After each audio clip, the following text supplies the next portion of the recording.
Agricultural application of carbohydrates and proteins. Carbohydrates and proteins are two of the most essential macronutrients in the human diet. Carbohydrates are primarily responsible for providing energy. Proteins are crucial for growth, repair, and maintenance of tissues. Carbohydrates are organic compounds made up of carbon, hydrogen, and oxygen atoms.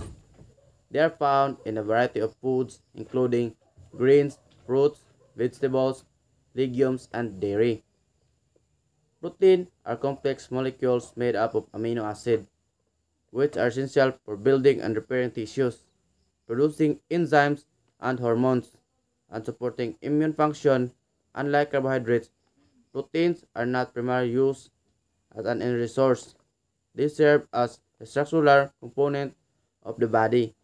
Complete protein, found in animal products, contains all essential amino acids. Carbohydrates and proteins are fundamental to body functioning and health. Carbohydrates and proteins serve distinct functions in the body. They are interdependent, and for example, during physical activity, the body uses carbohydrates for energy.